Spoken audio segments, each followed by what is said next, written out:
Welcome to True Power Podcast. Today I'm joined by Tyagarajan, who is the former CEO of Genpact. Scaled the company to $5 billion enterprise with 130,000 employees across 35 countries. Today he serves as a senior advisor to firms like BCG and Bain's Capital and sits on multiple public and private boards in the tech and AI space. At his core, Tiger is an experimenter driven by insatiable curiosity, believe that in the AI-driven world, the fastest learners are going to win. Very warm welcome, Tiger. How are you doing? Thank you, Simi, and thank you for having me on the podcast. Yeah, pleasure is all mine. So scaling has been such a big adventure for you. You have brought in Genpact and scaled it to the level that it is. But if it is all stripped away, what has been the biggest motivator for the decisions that you ever made and who you are at the core? Because I think I want to start that conversation with the understanding of your belief systems and ideologies that help you scale and grow the company as well as your personal life. So actually your introduction of me, which was very generous, kind of captures at the deepest level what's motivated me forever, including now. Which is a constant desire to answer questions that keep coming up in my mind. Yeah. Therefore, an insatiable appetite to learn more, to know more. And therefore, the word that I think a lot about constantly is curiosity. Yeah, I remember the first time when I met you, I asked you what's the inspiration behind all that you've done. And it was such a fascinating experience for me because I was just absolutely stunned with the simplicity of what you brought in front of me, which was like, just be curious, because if you're curious, you can solve any problem. So was it always like this? You were like in the environment that you grew up in, or was it an event that triggered that kind of mindset for you? No, I don't think it was an event. I just think I've always enjoyed solving problems. I grew up in an environment where attempting to solve problems, a physics problem, for example, or a math problem, which is the two kind of problems I gravitated to the most when I was in school. And even if it took literally 10 days to solve one problem, you thoroughly enjoyed it. And you thought it was time well spent. That's the environment I grew up in. And I've always loved solving problems. The earlier the problem, the more complex the problem, the better. So was this inspiration to solve problems coming from like someone that you looked up to? I'm sure there's a lot of this was an innate desires too, which I strongly feel that everybody has some quirks or personality alignment to be of a certain value or kind of like have certain experiences that gives you the sense of accomplishment. And also the environment supports in doing that, more of that. So do you feel that you were privileged to be in that environment? So I think I was privileged to be in an environment at home where, the ethos at home was all that mattered was education. Actually, nothing else mattered. That's the, parents that brought me up. And therefore the motivation to actually, learn, and in the process of learning, ask questions to solve problems.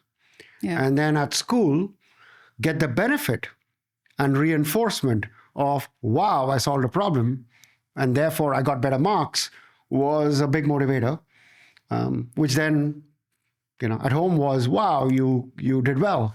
So that became a pretty virtuous cycle. It's a typical, what I consider to be many Indian homes that one tends to grow up in, where education is given. I think to say that education is given prime importance understates it. I think education is given number one, and the next one is number 25. Yeah. So external validation helped you compound internal validation. Was it like something that, okay, I'm getting applauded for the better marks and grades and, I'm getting recognition and my parents are applauding me. So that kind of built your confidence or solidified the right narrative in your head, the belief system that I got to work hard, I got to, be successful and get recognized because this is... Yeah, I guess it's all of the above. I would say, it's typical human behavior to love recognition, to love validation by people you care who say, hey, you've done a great job. And that could be teachers in school, it could be friends, it could be parents, it could be family and friends. So I think all of that helps, and all of that becomes a motivator. By the way, that is true, irrespective of how much experience you have or how old you become. The reality is humans love validation. I think it's a true, saint. Yeah, I feel like who doesn't? Yeah, you're right. I believe that we have started kind of building this notion that external validation is not required, or we should just be happy with whatever we're able to achieve, or we're achieving every day pretty much, because that adds a pressure. But I feel like, as you said, that recognition or validation does build your confidence. So where do you draw the line? So for instance, like if I'm just always seeking the validation from outside to feel sense of self-worthiness or fulfillment, maybe that's also kind of like limiting people in certain ways. No, of course. So like lots of things in life, things that are amazing up to a point, and then too much of it is bad. So if external validation is a motivator, which I think it always is, and if you don't get it in the short term, but you still are pretty clear that actually the path you're on is the right path, then having patience is equally important.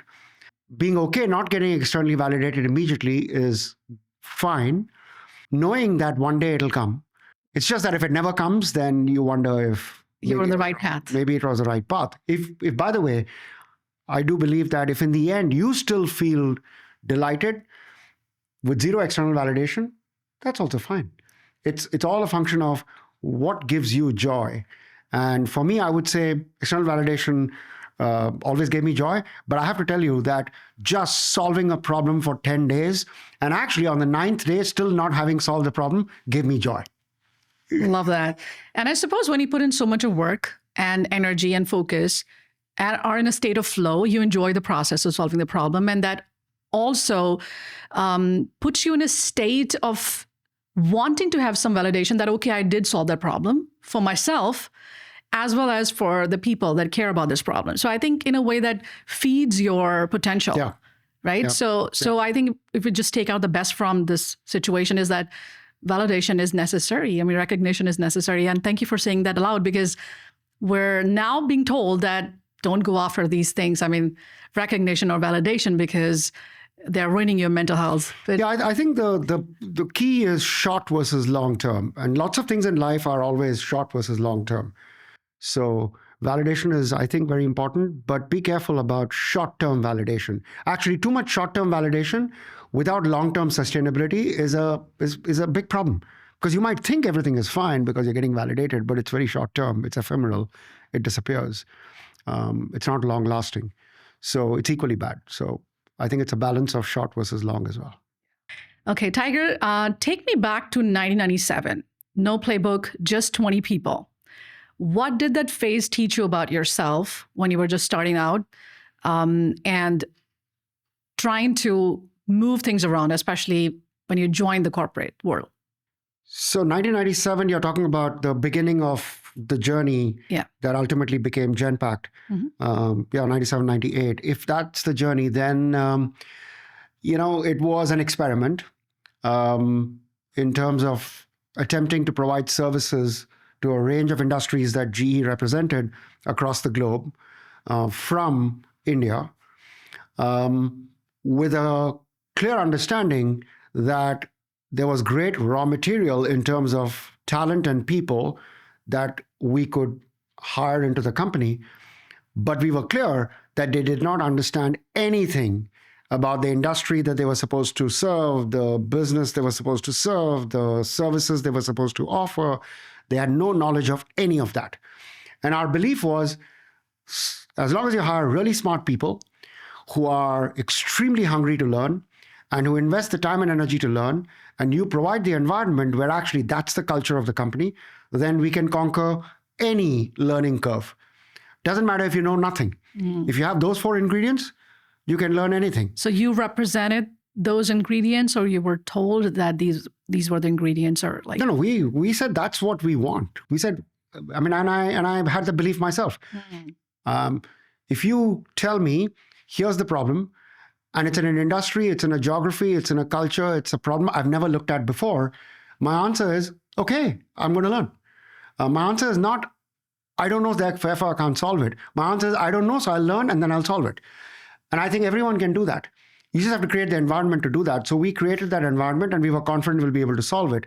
But we needed, at that time, GE as a partner to teach us because we didn't know what to teach. So we needed the material, we needed the context, we needed the domain expertise.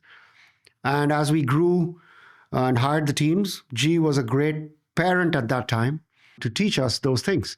It's not that dissimilar from bringing up a child. Child knows nothing, but the child is amazingly curious. Probably the most curious human beings are when they are the most young. Yep. As they grow older, I think human society kills curiosity, which it shouldn't. But that's the environment we created. And I think in today's world of AI, that's an environment that still is going to be incredibly successful because it's an environment that constantly learning. And the world of AI is going to be owned by those who are going to learn a lot and are therefore going to ask a lot of questions. Yeah. Because the answers are going to be available based on everything that's collective intelligence of the world that's captured in large language models. Yeah. And you stayed for the longest time possible in your career at one organization, and you moved around a lot in different departments, and you brought up this idea that I want to learn more because there are things that I do not know, and I'm open to learning, and I'm open to spending time in learning and evolving along the journey. Yeah. So talk about this, because a lot of the people right now who are listening to us or watching us, they're kind of lost in this fast-moving world where they're trying to do some things, but there's a pressure to do it faster because that's what everybody's saying. Like, in the next 2 years, you're going to be a millionaire, or there's potential to be a millionaire because AI has come up. Everybody's trying to be a millionaire. But it's also equally hard because you need to have the right type of mindset, resourcefulness, education, skill set, and everything else. And sometimes it takes time to evolve to get that level of growth. What would you say? So if your objective, and objectives become important. So if your objective, your goal is a certain amount of money, you said $1 million, whatever the money is, then you might come up with wrong answers. I've always had the belief that you cannot have money as an objective. I think it potentially leads you down the wrong path. It potentially gives you the wrong answers, etc. If, on the other hand, you have an objective that is defined as, here are the problems I want to solve, here are the things I want to learn to solve that problem, here is the team I'll build up in order to solve that problem. Together, we'll build intelligence to solve that problem. We'll become cleverer than other people. We'll become smarter than other people. We'll change rapidly because the world is going to change rapidly. And the people who adapt and change rapidly are the people who are going to succeed more. And I'm talking about 25, 30 years back. It's even more true today. The belief that I had and the belief we all had is automatically money will follow. So you don't chase money, you chase these other things with the sharp belief that money will follow. So staying in the same company for a long time was also because the opportunity to learn was so much. If it was a place where learning was not an opportunity, at least I would have gone a long time back. The whole motivation to join GE at that time was I was going to join a company where I can spend 40 years, learn 25 industries, and not make my resume ever again. And learn 25 industries in 150 countries of the world without making a resume and trying to find another job. Yeah.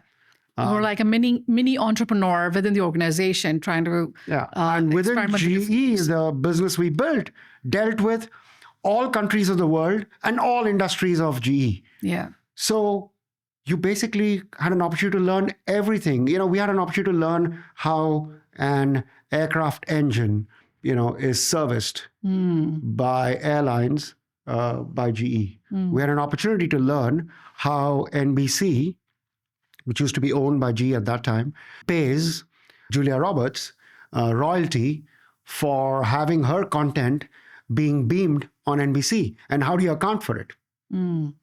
We had an opportunity to learn how do you collect money from people who have a receivable on their credit card. And on and on and on and on and on. So openness to learning and humility of saying that I don't know this stuff. Yeah, you can't learn unless you say, I don't know. Yeah.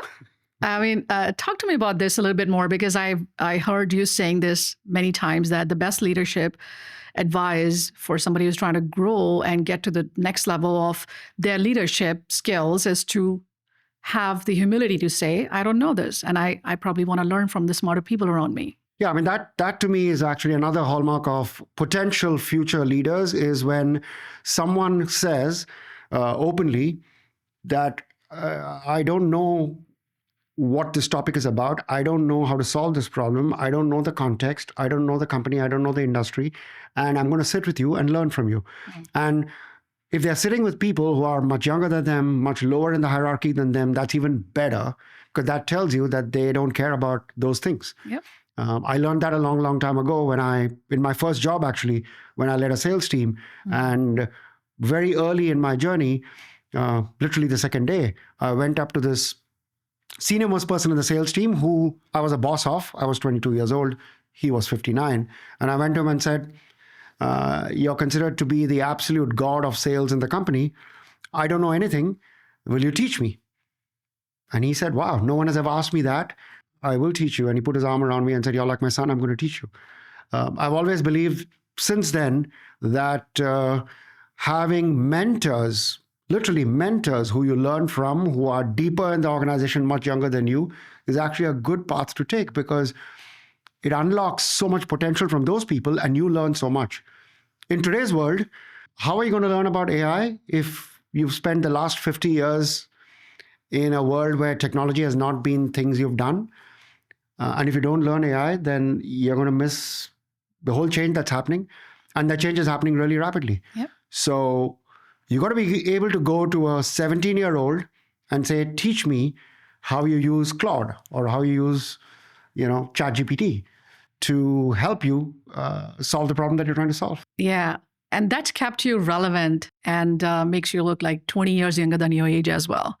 I suppose being like ready to learn and curious. I think that these are the things that were taken away from this conversation. Talk to me a little bit about self-doubt. Was there any time where you felt that, okay, I'm stuck, and I know I do have the confidence with the past experiences of success that I'm going to overcome this. But how did you deal with maybe a tiny bit of self-doubt or tiny bit of imposter syndrome, or has it never occurred in your life? So imposter syndrome, I don't think I ever suffered from. And self-doubt, I would say constant self-doubt, I don't know whether the word self-doubt is the right word, is doubt whether I have the answers to solve the problem I'm dealing with. In fact, conviction that I don't have the answers to solve the problem I'm dealing with. So it's actually not doubt, it's conviction. It's conviction that I don't have the answers. I'm going to interrupt here because I think I just have an epiphany moment right now.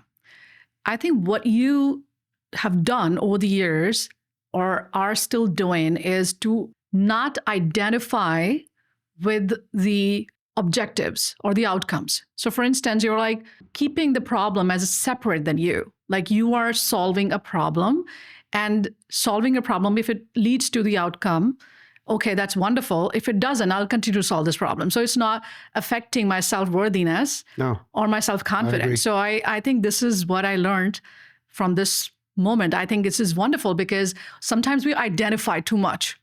Like if I'm starting a business, if it is not successful, I'm like, I'm not good enough. Like I am not able to build this business, right? I'm not able to generate the right results, and everybody else is doing it and they're successful at it.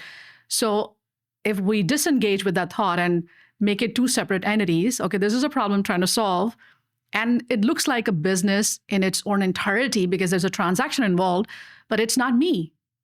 I'm the one who's solving the problem. No, I think that's a great way to put it. So distancing yourself from that thing and treating it as an intellectual exercise that gives you joy to solve. 2, if you're convinced that actually you don't have the answers, so it's not doubt, it's conviction that I don't have the answers. And 3, therefore expanding your sphere of collective intelligence to solve the problem. So you bring other people in to help you. You have an amazing brain, that's great. But if you add 25 brains, then it's your brain multiplied by 25, probably multiplied by 50, because the chances are some of the other people are even more smart than you are, and they'll bring ideas that you never had. So collective attack of a problem, I've always believed, is so much better than individual attack of a problem. After all, I mean, back to AI and large language models, it is the collective intelligence of humanity in that one thing. So if you then, with conviction that you don't know how to solve the problem, you're going to express your ignorance to 25 people. You're going to bring them in, create an environment where they actually collaborate with each other, and together you attack the problem, and then, celebrate when it's solved. And 2, if you have ideas, then form that hypothesis 1, 2, 3, 4, and then go ask people, what do you think? Is this the way to solve this problem? Do you think this will, create the right solution? So test your hypothesis with many people. And then based on inputs you get, you shape your solution, and hopefully you'll end up with a solution that actually works. That's kind of my approach to everything. Can you describe 3 things that you invested the most in that brought you success and fulfillment in life? I would start with building relationships. I do believe that AI cannot take that away. So it's one of the things that is going to become even more important in the world of AI, because what typical technologies do, and AI is an example of that, is when the technology solves something easily that's available to everyone, then the people who differentiate themselves are the ones who actually spike on the things that technology doesn't solve. So relationships is going to become even more important. And by the way, AI is going to create a bigger problem for the need for relationships, because relationships build trust. The world of AI is a world where everything looks real. Chances are more than half of it is going to be not real, though it feels and looks real as it can be, but it's not real. And then the question becomes, who sent it to me, who created, and what is the trust you have with that person? So to me, relationships and trust have been incredibly important. And I've always thought deeply about how do you build that over the long haul with people across all kinds of spectrums, in your team, with your peers, with customers, suppliers, the ecosystem, that makes people think that actually you care for their problem, their goal, and you're not transactional. That to me is incredibly important. And I think the world is going to be, the winners in the world of tomorrow are going to be those who build deeper and deeper relationships and trust. Love it. And the second one is, how do you walk into a meeting and an interaction where you're not walking in saying, here are the 10 things I'm going to sell, I'm going to offer, I'm going to ask 10 questions because I want to know more. I want to know your context, because otherwise I'm selling something that maybe I'm selling the same thing to 20 people, whereas I'm not fine-tuning it to your needs and your goals. So understanding context to me is incredibly important. And the way you understand context is ask questions. And there are all kinds of questions you can ask. The question that to me is the most important question is why. It's important to know what, it's important to know how, it's important to know when, it's important to know who. But to me, the most important question in the end is why. If someone says, this is my strategy and this is what I want, okay, I got it. Why? Why is this important for you? Knowing that is important. Because then you can say, okay, if that's important and that's a reason it's important, I'm going to shape my solution so it achieves the need, because you've just told me why it's important. And third? Never search for perfection. I think never may be a wrong word, because there are some situations when perfection is required. If I am entering a flight to go from, my home in Lisbon to New York, then I would like the aircraft To be in perfect state. to be perfect. I know it's not. I mean, we all know it's not. I want the pilot to be perfect. I know he or she is human, so not. Hopefully, the statistical chances of error are small, but it's not perfect. I think most of the things that we deal with in life, if you get to 80%, I think that's pretty cool. Because I believe that speed and time is incredibly more important.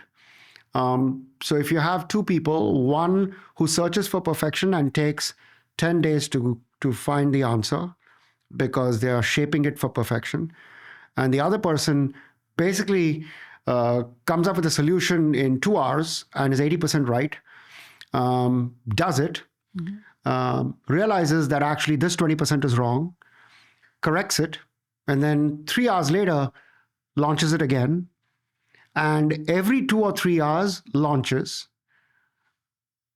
I think I have to do the math here, but in a week does 56 launches every 3 hours. So 8 launches a day, Getting the feedback. and results. gets the feedback at each point, is going to be way ahead of the person. And one of the reasons the person is going to be way ahead is that during that 7 days, the person who's building the solution for perfection is building the solution based on what he or she thought is the right problem on day 1. By the time the solution is ready on day 7, the problem has changed. Right? So it's no longer the right problem. Whereas if you're constantly launch and learn and you keep evolving, then you're constantly correcting for a changing set of customer needs. What if the customer needs are changing every 3 or 4 hours? You're gone. You're finished if you're searching for perfection. So I've always believed that. And again, the world of AI is actually that. That is the world of AI. So was this the whole leadership style that you used while you were leading Genpact? Did you allow people to be imperfect at times? Did you prefer speed? Yeah, we had the advantage of growing up in GE. And this was the time when Jack Welch was the leader. And this is the culture that GE had, which is, decide, move, fast, make mistakes, learn, share. Which is the other thing, which is if you learn, then make sure the learning is multiplied by as many people as you can tell. Which means when you make a mistake, you tell everyone the mistake has happened. So then everyone learns from, what happened? What is the solution? Okay, I'll not do that. And when you succeed, then tell everyone versus hiding it. And share the solution because you want everyone to copy that solution. So this is the other thing, which is 3 things. 1, when you have a problem, tell everyone you have a problem before you solve it, so that someone says, hey, I've solved the problem, copy it. Okay, great. I'm going to copy the problem. Copy the solution and you get the answer fast. Second, you get everyone to try and solve the problem. And third, when you solve the problem, share with everyone. Don't get caught up in, but if I share with everyone, then, everyone is going to get the credit and everyone is going to win. Yeah, that's great. But some people actually say, no, I want to keep the solution and hoard it myself because I don't want others to win. And 2, when it's not worked, publicize it. That's the definition of a company, which is you multiply one solution into many, one learning into many. And I think people sometimes forget that. Because otherwise, it could be an individual. I'm an individual, it's my business, and no one else is there. Whereas the bigger you become, the more you have an opportunity to multiply. If you don't, then actually becoming bigger is actually not worth it. No, it's not worth it. You'll actually destroy value. Because it takes effort to become big. And it takes calories to keep that going. But it's worth it if you share learnings and make that move around fast. I definitely can relate to this because now when I'm going back to the older conversation we had about you not being overly stressed and overwhelmed being the CEO of the company for decades, and nobody has seen you stressing out too much if you're losing a deal and stuff, is because I think you're sort of taking up this whole process as a community process. If you're succeeding, you're like, okay, everybody takes the pie of it. Everybody feels the same joy and fulfillment and sense of belongingness and connection with a mutual goal. And if things are not going in the favorable way or favorable situation, then you're also sharing that pressure in certain ways with other people, right? So am I right? You're right, but there's another thing which actually you pointed out, which actually becomes important here, which is because you've kind of separated the problem from you. When the solution fails, when you lose something that you thought you're going to win, it's not your failure. Mm-hmm. It's not your failure. You lost. So, and by the way, it's no one's failure. You lost. It's important to learn from that loss, and therefore you need to do, we used to call it a postmortem, but we used to call it a blameless postmortem, which is we get together as a team and we analyze why we lost. But in that whole process of analysis, there is no one who's allowed to say, this person is the reason we lost, that person is to be blamed. It's what is the process learning we had, what are the data we missed, what are the new things we learned, so that next time we'll do it differently, blah, blah. The other thing that generally I've been a believer in is that you worry about things that you control. If you don't control something, what's the point in worrying about it? So if you did everything in your control and you still lost because of two things that were completely out of your control, okay, why are you worried? It was out of your control in any case. Yeah, but this is such a powerful state of mind. I feel like it's just true for most people to get overwhelmed and stressed. And I'm sure that you get it a lot from other people. Like, Tiger, how do you stay positive? How do you stay in that state of mind where you can handle everything or you let nothing get to you? I'm sure some things do get to you. No. Nothing at all. No, because always in the Zen mood. Because life is too short. If you allow it to get to you, then you've lost that moment. Now, obviously, we're all human, so I think it's fair to say it does get to you, but it's a fleeting get to you. Very quickly, you say, "What are you spending time on this for?" Yeah. As long as you're spending time in order to learn, I think it's good. To miss the opportunity to learn is wrong. I think it's always important to learn as a group because you learn something, someone else asks a question, oh, yeah, that's also a learning. So a debate, I'm a big believer in generally debating everything. Mm-hmm. So a debate is a good way to learn. And as long as the debate, again, is blameless, it's high energy. The moment a debate becomes one of blaming, energy goes down. Fear sets in. People are very careful about what they say. Emotions come out. Relationships get broken. All things happen. So these are all brilliant ideas that you shared with us today. And I'm sure a lot of budding leaders or people who look up to you in a certain way and have been also wanting to succeed in their career. I'm sure these are some amazing nuggets of wisdom. And one thing that I, again, notice in this conversation is elevating yourself to a standard where the identification of self is tied to something bigger than yourself. Because you're going to identify with something regardless, right? If somebody has to identify with something, like you identify yourself as a problem solver, it is a much better identification than identifying yourself to the outcomes of I run a business, I'm a millionaire, something of the nature, because those are fleeting experiences and they can always go back and forth due to the external environment and external situations that are out of your control. So what would you like to say to people for identification? How do we upgrade ourselves for these new identities? So I want to be careful about not coming across as value creation, wealth creation is not important. It's important. All I'm saying is, actually, if you do all the kind of things that we spoke about, then value creation will happen. You just have to stay the course. It might take longer than you want it to be, but it's more sustainable because you've stayed the course. Pick the purpose. I picked problem solving as my purpose, for example, but you could pick other purposes. That purpose should not, in my opinion, be value creation. Value creation is an outcome of achieving that purpose. And that's more sustainable. And that actually will end up giving more joy and can last much longer. The world is actually incredibly fair, which is the opposite of what A lot of people say. a lot of people can say. Yeah. In the end, the world being fair actually wins. Again, you got to be in the longer game. The short term might have these ups and downs, but the secular graph that you plot over 15, 20 years, it'll always be, wow, it actually worked. Yeah. You just have to stay the course, and you have to have the guts and the persistence and a little bit of the thick skin to actually go down that path. Love that. Yeah. The other purpose, by the way, I've always had is probably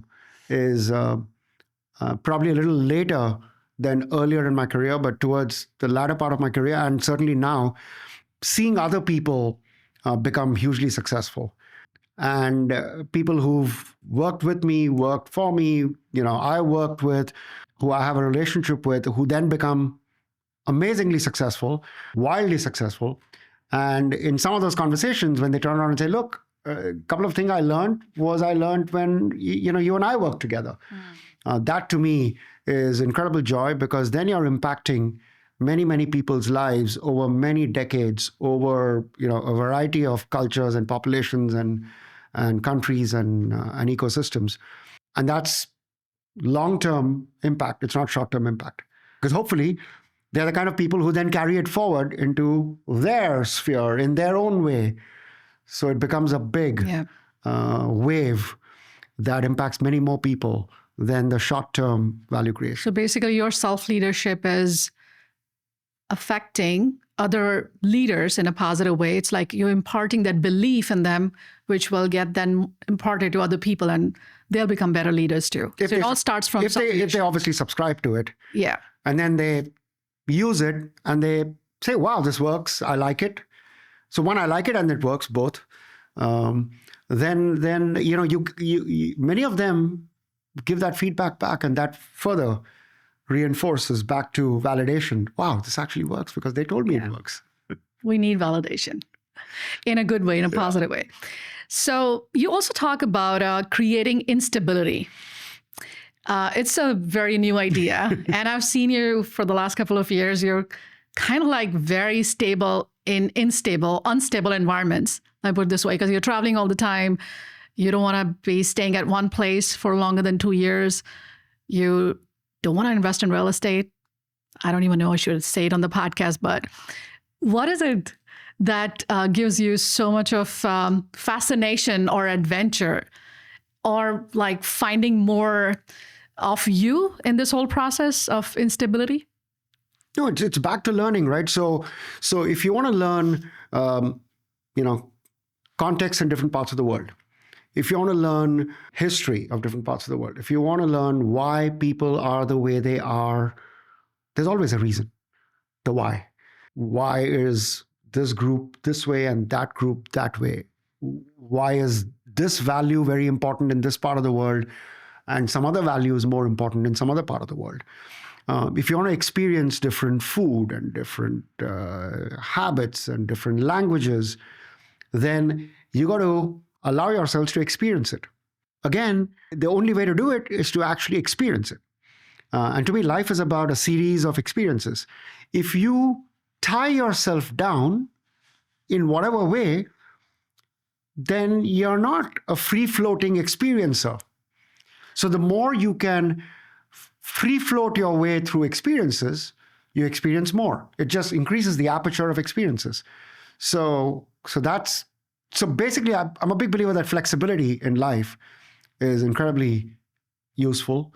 Reversibility of decisions is also incredibly useful. A few decisions in life are irreversible. A lot of decisions in life can be reversible. And if it is, then reverse it, which requires your willingness to say, I was wrong. Yeah. So the better word would be, I suppose, flexibility. Yeah. To experience life in its different modalities, with different experiences, and having the alignment, being more flexible and more fluid with the experiences. And therefore more open. Therefore more open. So if you've lived life a certain way because that's the environment you grew in, and now you're in a different group of people, culture, history, etc., you have to be open to those new experiences and take it in without judging straight out of the gate. And then you can decide which one you like or don't like. That's fine. That's got nothing to do with openness. You got to be open and take it in.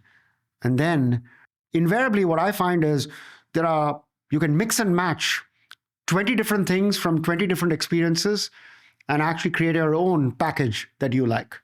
It doesn't come from one place. It comes from 20 different places, and there are 20 different things. So you do feel that you are probably going to settle on one place, or you're always moving? No, there's no such thing. I mean, I don't like the word retirement. I don't like the word settlement. Absolutely. What is being settled? Yeah. Being settled basically means you've shut down your opportunity to get more experiences, which means you've shut down your opportunity to learn, which means you've shut down your opportunity to get answers to questions that you may have. In fact, you've shut down the opportunity to even ask those questions because you don't know what questions to ask because you've never been exposed to it. Oh my God. This is so enlightening. I'm like soaking everything in. I'm thinking about the next question too. What should I ask you in the next question? You also talked about your life today as a plural life and what shifted internally for you to design that life that way. One is obviously the curiosity, which we know the answer to. Anything else? No, so I was very clear that when I stepped out of my CEO role, I was not going to go into the next corporate role, partly because I said, I don't think I'm going to find an environment like the one I had, period. And I think that's still true. Since I've seen so many environments, that's still true. It's one of the best, continues to be one of the best. But I also wanted to learn more. Yeah. And here was my opportunity to learn more by putting my finger in many pies. And the pace of change is such in the world that you have to be connected to 20 different things to learn. The advantage I had in my role as a CEO of Genpact was that I was connected to hundreds of things through hundreds of companies, through hundreds of relationships in a variety of industries across hundreds of countries. So how do I kind of recreate that in a non-corporate world was what I've attempted to do. And I think I'm really delighted that actually it worked out. It's working out right now. Yeah. What are you enjoying the most in today's world that you're living in, especially with your work? Because now you are on board. I think the most I'm enjoying is the fact that I think I'm learning so much by being involved in situations, in enterprises, in technologies, in changes that are at the edge of some of the changes that are happening in the world and some of the problems that those changes are attempting to solve and some of the new problems that they are creating. And we all know that AI is all great, but it is creating new problems. Yep. The amazing thing is the problems that AI is creating are going to be the problems that AI will also potentially can be used to solve. That's one of the amazing things about this technology wave, which is the technology wave will create problems, but the same technology can be used to solve the same problems. Take cybersecurity, for example. We all know that AI is going to create a lot of cybersecurity problems. But AI is one of the answers to the cybersecurity problem. So it's going to be the bad actors are going to use AI to attack, and the good actors are going to use AI to defend. Since I'm an optimist and since I believe that humankind is generally good, there are more good people in the world than bad people in the world, that in the end, the good will win. But the good has to be at their game all the time to defend. What's your take on the whole human evolution and the effect of AI on how we perceive, how we are valued, how we communicate with each other and AI for, let's say, a decade later? I think there is going to come a time when AI will become kind of an extension of the human. I mean, think of a bionic human being. We're going to have chips in our brain. We're going to have, I mean, after all, whatever number of years back, there was no such thing as a pacemaker. Yep. There was no such thing as an iron rod in your knee. All of those things didn't exist. Now they are there and they're inside your body. We're going to have nano cameras that you can swallow that can actually continue to continuously collect data from you and make it available to you on your mobile. So you'll know exactly what is up with your body because there are cameras inside doing stuff. Mm-hmm. That's going to happen. There's going to be Neuralink kind of chips in your brain, which will allow you to convert thoughts into action without even telling anyone. All of that is going to happen. There are people who think that the machine will rule the human. I'm not sure why that is assumed it'll happen. Obviously, if humans allow it to happen, it will happen. Mm-hmm. But there's no reason to believe that humans will allow it to happen, should allow it to happen.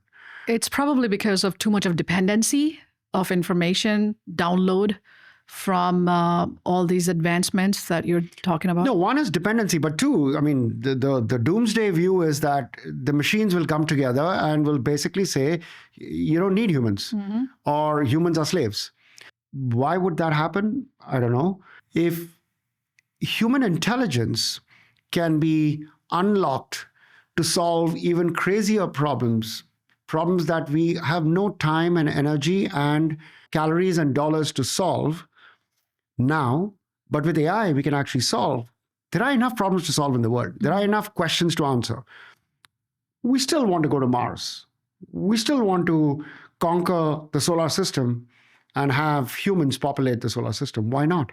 AI can help us do that. Why can't we send thought waves at the speed of light? So again, back to my optimism. If I take a 10, 50, 100, 500, 1,000 year, and then you think about simple things like education and healthcare, the fact that maybe 2 billion people in the world have no access to healthcare or education at a reasonable cost. And then you flip that to the world of AI, where an AI-driven education and AI-driven healthcare allows basic education and healthcare to be available at literally zero cost. Mm-hmm. To me, that's a great world. Yeah. Uplifting poverty, giving resources and accessibility of the basic life resources. I think that's probably the first aim or first goal of AI. Now, here's the problem. If the world doesn't think like this, then it won't happen. And part of the problem I have with the AI journey in the world is not enough people are talking about the opportunity to do this. Not enough people are talking about opportunity to solve problems that have never been solved before. Most people are talking about how do we create super intelligence? And then the other thing they're talking about, how do we replace humans? I think the conversation should shift to how do we actually do things that could never be done before? To me, that is the biggest unlock of AI. When you dream about 100 things that you know cannot be done, only a magician can do it. Well, AI can be magic. Right. Now you can do it. Again, it all boils down to having the right type of intention and putting in the action. And this all again comes to like who has the power to make those moves, right? Yeah, that's right. Okay, coming back to your relationship with success and self-worthiness that evolved over time, since we're about to close our podcast today, I want to ask you, how has that relationship evolved? Has it made you more aware of your own needs, your own limitations, and wanted to improvise and evolve on some of the things that you still feel that, hey, I can do this better. And if I do this more of, maybe like imparting your knowledge to people or, creating more impact, being of more service or use, I'm sure that there are some thoughts like that of giving back to the society. How has that been changing for you in the last couple of years? So obviously now I have more time to do that. Not everything I do is just driven by, not that it's ever been actually, driven by motivation of material gain. It's even more so now than ever before. In fact, you can't even measure it that way anymore in the kind of things that I do.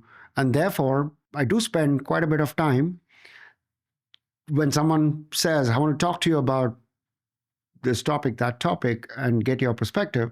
Often it's topics that I'm not deep enough in. And actually I say yes, because it's my opportunity to learn. And then based on that conversation, sometimes actually quite a bit of time, the feedback I get is, wow, I learned a couple of things. I said, really? I didn't know the topic at all. And the reaction I get is, no, you gave me a different perspective on this. And I end the conversation saying, wow, I learned a couple of things that I didn't know about. So I continue to find joy in doing that. And the more I get joy in doing that, the more I want to do that. I guess the best way to I think I probably teach more these days than I ever did. I coach more these days than I ever did. And I'm sure a lot of people would have found this totally enlightening, because I am absolutely thrilled to have this conversation with you. I learned so much from what you shared with your life experiences, with the mindset and beliefs and ideologies. I think these are the fundamentals of a human being that drives them to success, because they're eventually the building blocks of whatever you do, whatever actions you take outside. So my last question is about true power, which is also the name of our podcast. How do you define true power in your own way? And what would you call as the true power in your life that helped you scale businesses and build a life of such influence and impact? I would say being very trite, people and the people around, almost like having followership where people believe in the journey, believe in the goal we have set. Oh, Mount Everest. Yeah, let's go climb it. But we don't know how to climb it. Yeah, we don't know how to climb it, but we'll learn. We'll solve that problem. You're going to lead us? Yeah, I don't know how to solve it, but together we'll find a way to solve it. Yeah, I'm going to lead you. Okay, let's go. Right. And that followership just gives joy and energy that I don't think anything else can replace. That's your true. And then seeing those same people over time conquer double Mount Everest themselves, and lead other teams to conquer double Mount Everest and triple Mount Everest is an even bigger joy. Wow. That's like complete unleash of true power.